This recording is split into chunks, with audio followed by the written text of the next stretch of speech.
Hey, what's up, 12s? I'm here to talk about the potential of Seattle re-signing defensive end Clowney to a new deal, and the possibility of them not doing that and going off and signing some other, a little bit lower tier guys, but of almost equal talent. So let's get into it.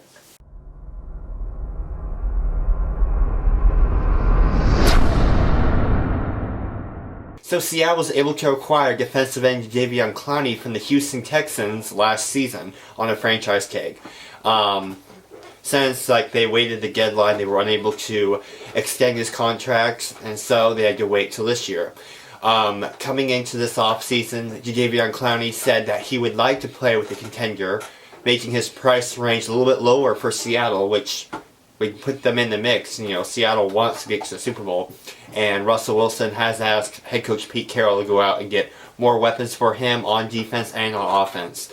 So I can see Seattle wanting to get him, but on the other end, Clowney has also said that he wants to be a top 5, top 3 paid defensive lineman for that position. So if he's wanting that money, I wouldn't want Seattle to do that, because they wouldn't have any money left to spend in other areas. They still need quite a bit of, Seattle is one of the highest teams with the most extra cap space for players, just spending on players. But they're going to have to save a bunch for this upcoming draft. And even if they did sign Clowney, they still had a really bad pass rushes last year. One player, even though dominant, is not going to improve the whole defensive line. Seattle has made it clear that they are meeting with Clowney's agent at this NFL Combine this past week, discussing the contracts and all that, hopefully trying to strike a deal sometime soon. Free agency does start March 18th, so they got a couple weeks. But if they are able to get him for a smaller price, that would be an option. But at this point, I wouldn't spend $22 million on him.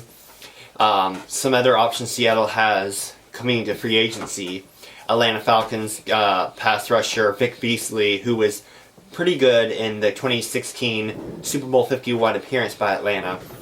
He is available now. He has struggled a little bit the past couple of years, but he would be a great addition to Seattle if they were able to get him. Pass rusher Robert Quinn from Dallas. He was also had a great season last year with 9 or 10 sacks, which is a big shocker for older defensive end. Now, he did have a great defensive line helping him with other players. If he was coming to Seattle, he would be one of the top guys that would be expected to carry the load. So we don't know if that's going to really do anything. And there's some other pass rushers out there that are on that level, not as high as Clowney. Pass rusher Dante Fowler from the LA Rams, who is also another option.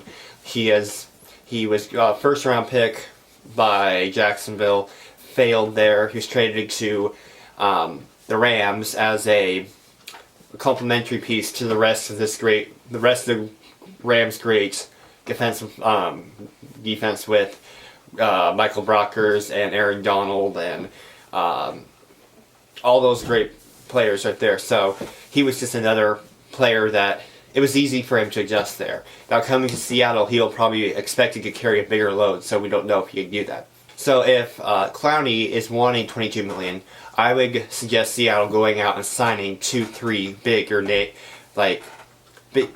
name pass rushers, but that won't be asking as much for what Clowney is asking. They could get each of those guys, examples that I just brought up, they could go and sign all 3 of those for less than what Clowney is asking for. But if Clowney is willing to cut down his price to let's say, I don't know, 18 million, 19 million, Seattle, I think Seattle would be willing to go and sign him, even though that's still kind of pricey, signing him for another good contract, and then going out and getting Robert Quinn or Dante Fowler. So you got 2 good pass rushers. There's still the question of who's going to play defensive tackle. Al Woods and Jaron Reed are both free agents. But this is a very good defensive tackle class coming up. So I would suggest that Seattle lets Jaron Reed go, who is probably asking for top dollar. He wasn't amazing this last season. Was suspended for 6 games, slowly getting his groove back and getting injured. So that kind of ruined his 2019 season. And then, so that leaves defensive tackle Poona Ford, who is very good. So I would suggest for Seattle to re-sign Al Woods, who was a very good run stuffer. Once he was suspended, you could really tell they could not stop the run up front. They were terrible in the Arizona game. They fell apart. So get him for another 1-2 year deal, and then draft a couple of defensive tackles in the draft, maybe in the second or third round, and even get a pass rusher. But there's not a lot of good pass rushers in this year's draft. So Seattle would be better if they can't get the Clowney deal done, and sign a couple, 2-3 good pass rushers, and focus on players that are abundance in this draft. There's a lot of offensive linemen in this draft that Seattle should go and get. A lot of interior linemen and tackles. I think Seattle should probably go after another center and a guard. Players like Justin Britt, he's getting older. It's going to cost $11 million in 2020. So that's the option of letting him go, freeing up more cap space for Seattle to go out and get another big game pass rusher or defensive player piece that will anchor that defense. And then going and get a big game, either having Joey Hunt play there, who did pretty well last year, and getting another center to either compete in camp with him for the starting role or be a backup, and then getting an offensive guard. Offensive guard Phil Haynes was very good on the offensive line, playing left guard. So I could possibly see Seattle letting Yapati walk in free agency and keeping Phil Haynes there. Fluker, I believe Seattle's going to keep him there at right tackle. Right now, except for debate, I think Seattle should bring back George Fant, who is a very good tackle, and play in that spot.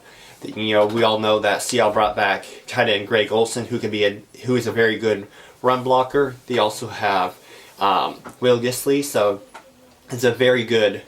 They're pretty. Even though things seem uncertain coming into this offseason, they got a lot of things figured out already on the offensive line.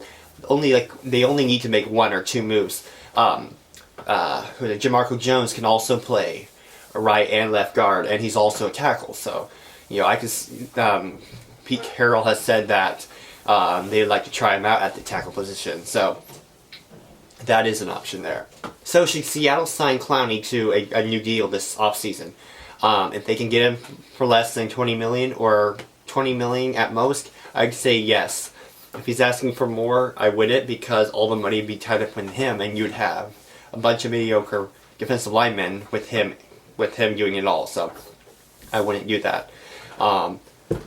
If they can strike a deal, then go after, get that done, and go and have a player like Robert Quinn, and then get another defensive tackle and maybe another pass rusher in this draft. So thanks for watching. Be sure to keep an eye out for more of my future movies coming up. I am working on my reactions to the XFL's first week 1 games, my thoughts on their unique rules different from the NFL, if the NFL should use them, my reactions to the Seattle Dragons' first game against the DC Defenders, all of that exciting stuff coming up sometime in the future, pretty soon. I'm going to be doing a whole bunch more of these short off-season videos about free agent signings, people leaving, all of that exciting stuff. So be sure to keep an eye out. Thanks for watching. Go Hawks.